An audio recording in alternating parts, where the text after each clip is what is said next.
Hey guys, I'm Pacey Sattervatis. It is new in Nashville. I am hanging out with Megan Patrick. By the way, you look stunning today. Oh, Your hair is defying gravity. What's going on there? oh, thank you. There's a lot of dry shampoo in my hair right now, so thank you. She's holding on for dear life. I'm glad you think it looks good.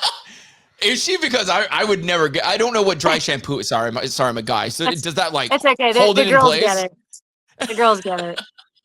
I mean, it looks good. The sunglasses, everything it looks great. So Thank I you. did want to kind of start off with, I know you are Canadian, which I Mhm. feel like is kind of becoming more of a pattern of rising stars in the country music. I'm sorry, and I know this sounds probably ignorant and naive American, but a lot of people don't think, don't um, think of Canadian and country music. So I love that we're getting Mhm. some country music out of Canada. What is it like being a Canadian country artist?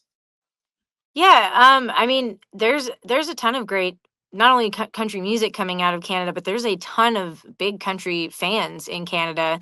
And I'm lucky to have kind of got my career started there, and I'm also lucky. I'm actually American as well. I'm a dual citizen. So Ah, when I made the decision to move down to Nashville and pursue a career here in the U.S. as well, that definitely helped. I didn't have to do the whole visa thing. right. So I think at the end of the day, I don't think you have to come from any specific place or region to make great country music, you know? Absolutely. No, I mean, whatever country it comes from, honestly, I feel like it kind of adds to the culture of country that is. Are there any country artists, Canadian or American, that you kind of feel like you thrive from or that you've gotten a lot of your music to pattern after?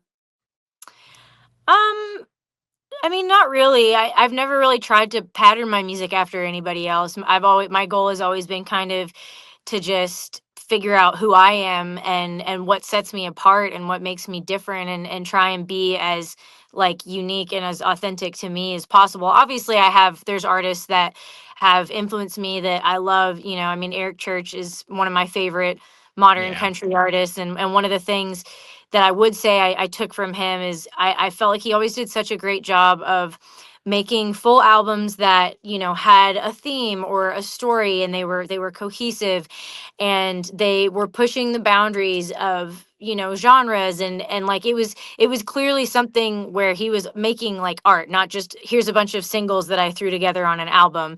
But also at the same time, he would make these records and have some of these songs that were definite like b-sides, so to speak, but he always had a few songs that were like clear radio hits. And so, he was able to kind of service both. And that's always, I would say, I've definitely tried to strive for that.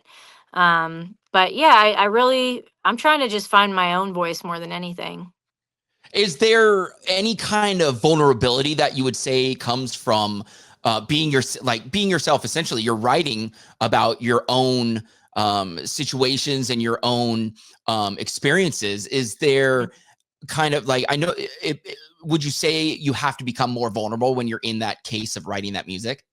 Oh, yeah. I mean, I've gotten incredibly vulnerable, especially on the last record on Golden Child. I mean, the first song of the album is the most vulnerable song I've ever written, and I made the choice to release that song because it wasn't just for me, and it wasn't out of spite for my mother. It was to lend a voice to other people who have been through what I've been through, and to make them feel less alone, and to kind of like normalize that conversation that sometimes the people that hurt you the most are the ones that are supposed to love and protect you. And that can be really difficult to navigate when it's a parent, because people are like, oh well, it's your mom or it's your dad, and it's like, okay, that doesn't give them a free pass to mistreat me. So Right. I definitely, I think that my gift as a songwriter and artist, the more vulnerable and the more honest I've been in my music, those are always the songs that seem to resonate the most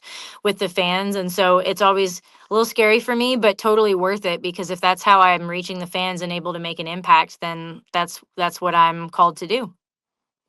Now, would you say that are you a kind of person that you don't believe that blood is the ultimate picker of family? Like, have you kind of chosen your family through life? Yeah.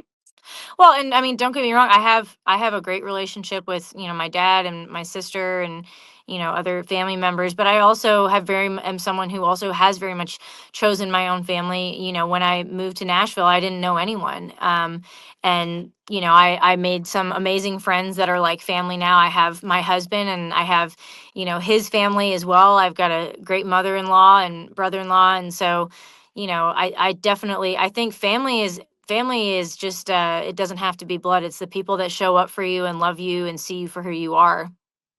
Isn't it great when you marry into a family that you're like, I'm not crapping on your family, but like, isn't it great when you marry into a family where you're thinking, wow, this is really what family's supposed to be. Like, this Oh is yeah, an amazing absolutely. thing that I've gotten myself into.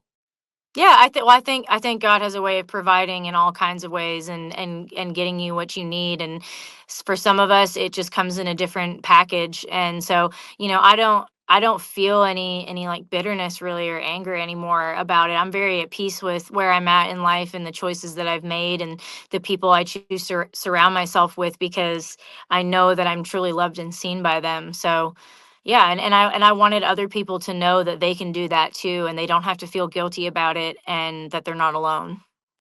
Do you think, or not that you think, but have you gotten any kind of messages from fans that have listened to your music and they're like, you know what, your music actually really hit me hard and I learned a lot from it and I learned to kind of Oh like yeah. let go? Is Oh yeah, I mean all the time. I mean, that's especially this most recent record, that whole record really is a journey of healing and, self-love and being true to yourself. I mean, that's really very much the underlying theme of Golden Child, the song, as well. And and that the greatest validation I can get is getting a message or talking to a fan at a meet and greet or whatever, and them saying like, this song changed my life. I've been really open about talking about my experience, being a survivor of domestic violence. And I have a song on the record called The Boy Who Cried Drunk. And that one, I mean, gosh, I got countless messages of women just saying like, this inspired me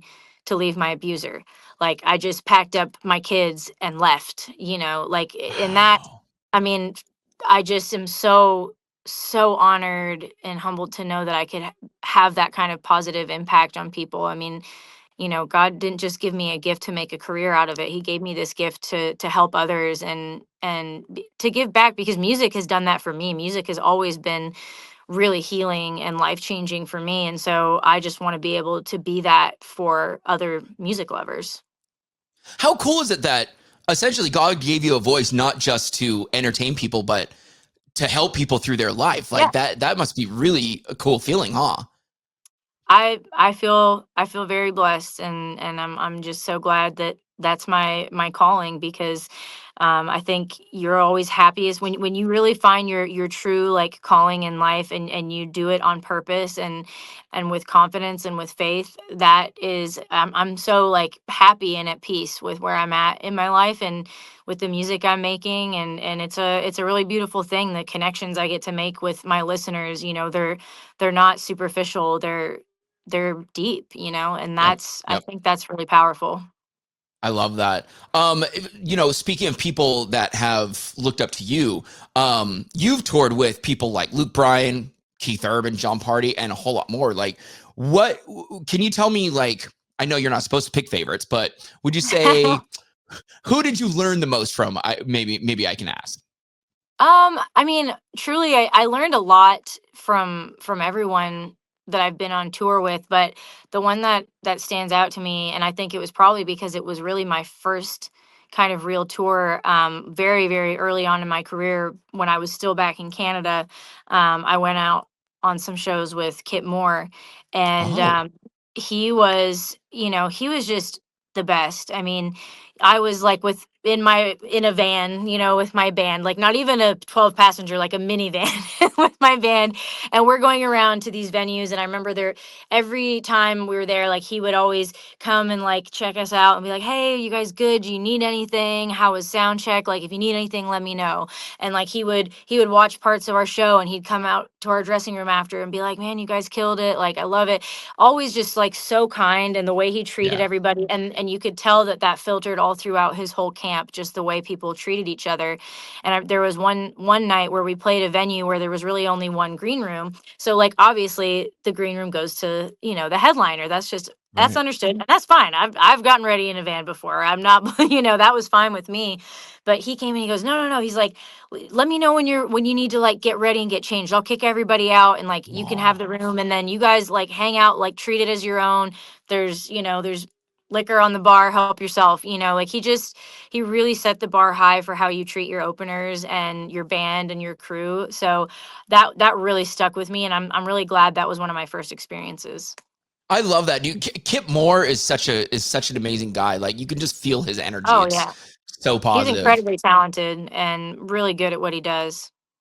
Yeah, and then I'm sure that like that gave you a great example of how to treat like your people, like who you Yeah. tour with, and how you make sure that they treat others, right? Hmm. Yeah, Old Dominion was the same way too. Great guys. I mean, everybody. I hadn't had too many bad experiences. I love that. I love that. And then I kind of want to finish off. I know you're busy, so I don't want to keep you too long. Yeah. But I do want to, kind of going back to helping others and people that listen to your music. I kind of like to touch on the fact that you're such a busy person. You're traveling all the time. You're flying all the time. You probably have barely any time for yourself. What do you do in those cases to make sure you kind of keep your mental health like in check? Yeah, that's a great question. And it's been a journey of figuring that out and learning that. I'm a big fan of therapy, and I have gone to therapy many times over the years, and that's always helpful. I mean, my faith is a big part of it. Just staying connected with God and praying and meditating and reading my Bible.